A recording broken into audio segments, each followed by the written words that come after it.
Halo teman-teman, kali ini gue datang dengan video terbaru.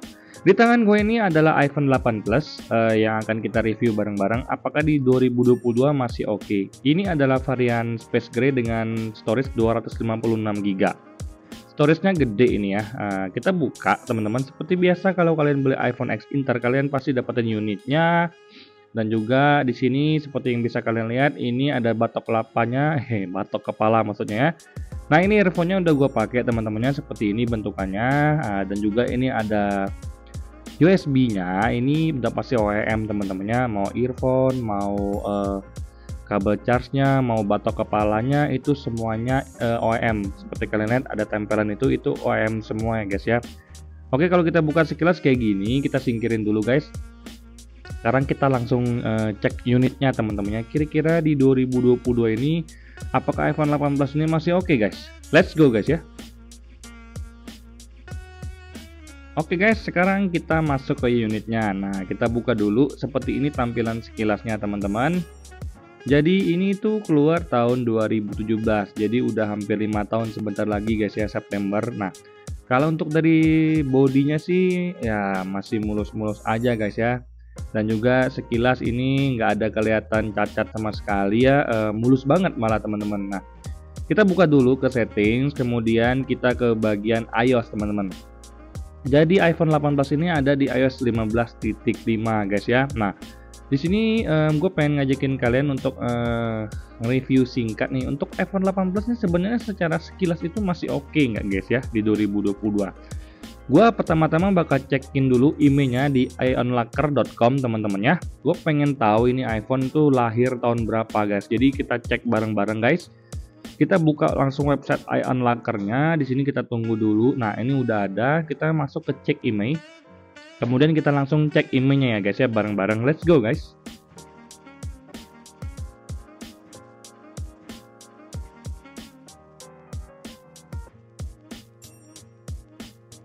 Oke guys, sekarang udah kebuka emailnya. Ini informasi yang kita terima adalah wow, iPhone ini tuh rilis tahun 2019 teman-teman, bulan Agustus. Jadi ini habis asuransinya tahun 2020. Jadi secara sekilas ini baru 3 tahun ya umurnya. Bentar lagi 3 tahun tepatnya teman-teman ya. Luar biasa kerennya teman-teman. Ini juga masih mulus banget ya untuk kemulusannya. Nah, informasi kalau iPhone 8 Plus ini teman-teman itu lahir tahun 2017. Cuma unit gua ini lahir tahun 2019 di mana baterai health-nya masih 94%. Ya sejujurnya walaupun udah 3 tahun ya, baru 3 tahun tepatnya, gua ngerasa 94% termasuk cukup tinggi untuk baterai health. Dan gue rekomendasiin kalian kalau mau cari iPhone yang baterai health-nya ya 85 sampai 89%, itu lebih aman lah teman-temannya. Nah, kalau untuk iPhone 8 Plus ini lahir tahun 2017 dengan besaran layar itu 5,5 inci guys. Masih menggunakan IPS LCD teman-temannya. Kalau untuk baterainya sudah lumayan besar juga untuk pada masanya. Jadi iPhone 8 Plus ini baterainya 2691 mAh, menggunakan chipset Apple A11 Bionic, dan juga kamera belakangnya 12 megapiksel teman-temannya. Nah, iPhone 8 Plus ini RAM-nya 3 GB. Jadi kalau untuk performa sehari-hari seperti main Instagram kayak gini itu masih oke banget teman-teman. Kalau dari segi performa gua ngerasa masih layak diadu iPhone 8 Plus ini, karena gua ngerasa smooth banget kalau gua main Instagram kayak gini nih guys. Nah, kalau gua mau main YouTube juga masih lancar-lancar aja nih guys ya. Untuk performanya masih oke, masih nggak ada masalah. Layarnya walaupun IPS, tapi ya namanya IPS di iPhone menurut gua itu juga cukup memanjakan mata ya teman-teman ya.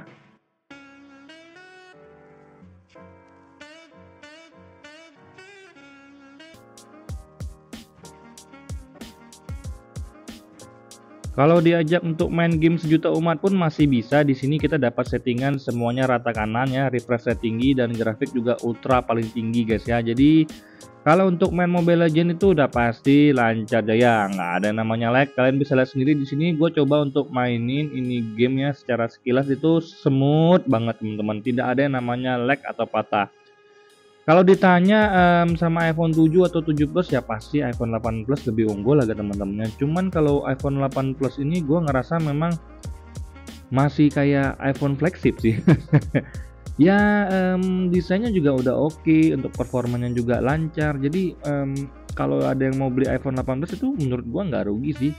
Selama dia masih dapat update iOS beberapa tahun ke depan dari Apple, gua ngerasa iPhone 18 ini layak untuk dijadikan daily driver kalian ya teman-teman ya.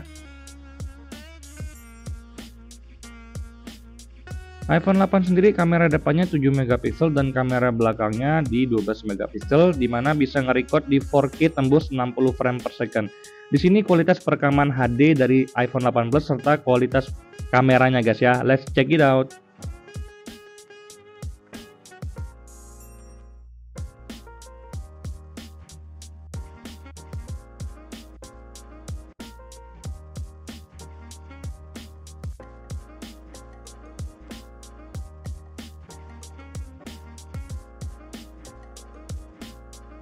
Oke guys, kalau untuk 18 sendiri itu punya dua lensa ya teman-temannya. Ada lensa wide dan lensa telefoto guys. Dimana menurut gua hasil fotonya iPhone 18 dan videonya ini masih bisa banget untuk bersaing dengan iPhone X, iPhone 11 ke atas guys. Gua nggak bohong.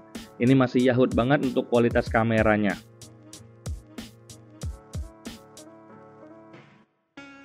Oke guys, jadi kesimpulannya iPhone 8 Plus ini gua rekomendasiin banget buat kalian jadikan sebagai daily driver. Jadi kalau ada yang nanya, Bang, iPhone 8 Plus cocok nggak buat daily driver gua? Cocok. Satu, alasannya masih dapat update iOS 16 dan support Apple beberapa tahun ke depan. Kedua, performanya dibandingkan dengan iPhone X, XR, XS itu nggak beda-beda jauh ya, dari segi performa, kualitas kamera ya.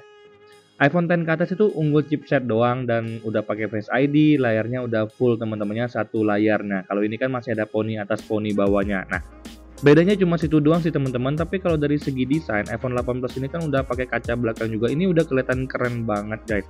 Dan yang paling utama itu adalah dari segi harga. Harganya udah sekitar 3 jutaan aja. Kalian udah bisa dapetin iPhone yang gua rasa itu masih worth it banget. Kenapa? Gue ngerasa iPhone 8 Plus ini masih fleksibel banget ya, masih keren banget dari sisi performa dan desainnya. Jadi gitu aja video gue kali ini. Kalau ada yang nanya, Bang ini iPhone 8 Plus ambil guys. Udah gue jabarin aja apa saja keunggulannya teman-temannya. Kalau dari segi baterainya, kalau untuk main Mobile Legends doang itu oke, 15 menit cuma habis 6% doang. Tapi kalau main game berat seperti Genshin, COD, PUBG itu udah agak menguras baterai guys ya. Oke, sekian video kita kali ini. Semoga kalian dalam keadaan sehat. Bye bye guys.